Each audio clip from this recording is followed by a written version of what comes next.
Okay, here we are going to do two problems. One is finding the domain of the function, and importantly, my answer needs to be written as an interval notation. And the second problem is finding the difference quotient. Okay, so the first one, to find the domain of the function, and now domain is all possible x values the function can have. So I can start with my number line or the x-axis. So I know in my x-axis I have a 0 in the middle and positive numbers to the right and negative number to the left. And this I can call it as a number line, which is nothing but my x-axis. Here in this case, because I'm looking at the domain. Okay, so the first and foremost thing is I'm focusing on the numerator because I see a radical. And again, please go back and review the domain notes from your note-taking, reading assignments, and also from the textbook. So here I see the square root of x, which tells me that my x has to be greater than 0. So that's 0 is okay for the first case. Use a color green, so 0 is okay. And everything to the right, just by looking at the numerator, I can say this. Okay.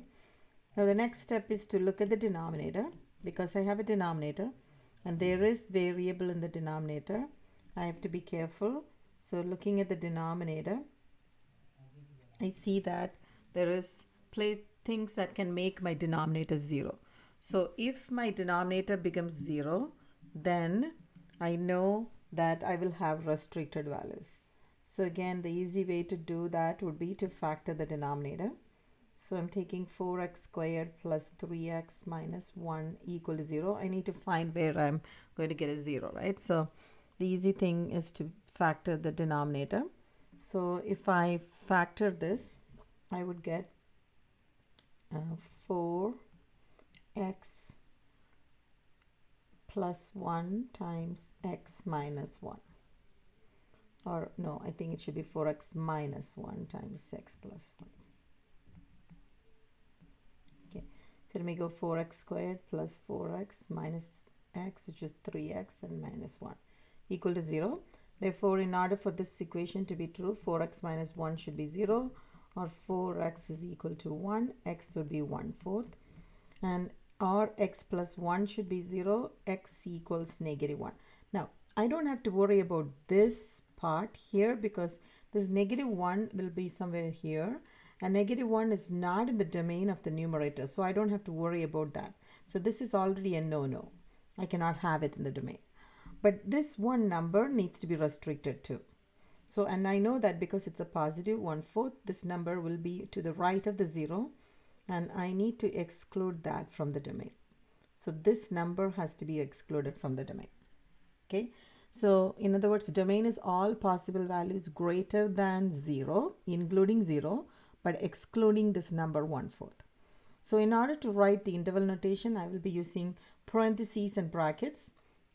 Now, open intervals are parentheses. So if I have an open interval, I have to use parentheses, and the other place I use parentheses is infinity and -infinity. If I have a closed interval, then I will be using brackets. Okay, and again, to do the interval notation, the best thing to do is always to read your graph or number line from left to right. So imagine if you were standing here and reading it, the first thing that you would see is 0, which is included. So 0 is included. And then imagine if you're walking up to 1/4, there is a hole, so that needs to be excluded. And then from here, it's going to be infinity. So union, but I'm just excluding that. So 1/4 comma infinity. And yes, this is the answer, and this is the interval notation for this problem.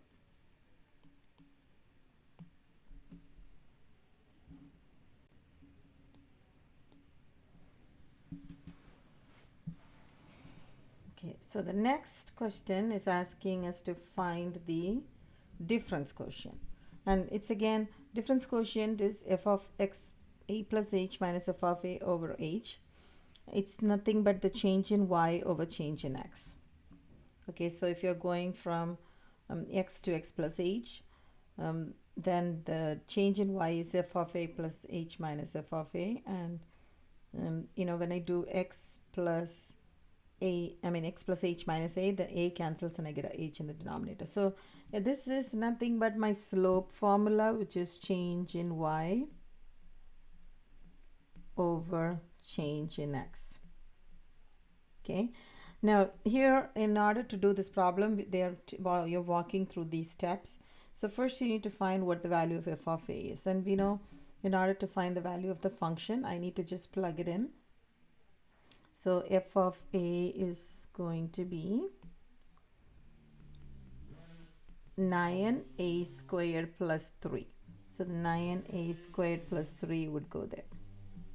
And the next step would be to find what f of a plus h is. And here I have to do some algebra. 9a plus h the whole squared plus 3. And therefore here I would go and 9. I need to FOIL this out, so I would write a squared plus 2ah plus h squared plus 3. Distribute the 9, so it's 9a squared plus 18ah plus 9h squared plus 3.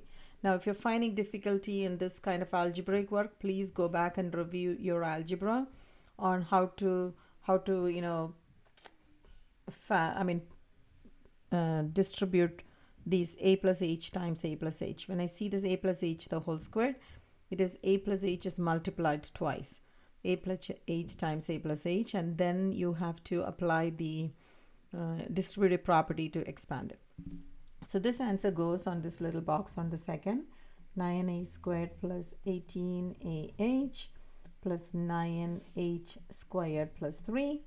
And the last step would be to plug it into the formula and find the value of it.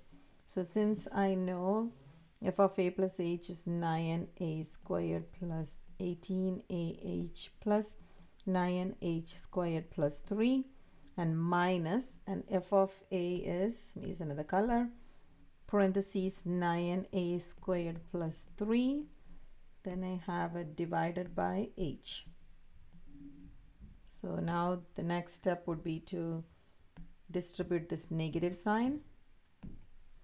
We'll have a 9a squared plus 18ah plus 9h squared plus 3 minus 9a squared minus 3 divided by h. So this is going to make my 3's go away and my 9a squared go away, and I'm ending up with 18ah plus 9h squared, and then I have a h in the denominator. So what I can do now here is I can factor out a h from the numerator, which will be an 18a plus 9h divided by h. The h cancels out, and my answer is 18a plus 9h. Yes, it's algebraic work doing this problem. Okay, so these are the three answers to this. This is called the difference quotient. Difference quotient. And to get to the difference quotient, you're finding the value of f of a and f of a plus h to plug it into the formula here.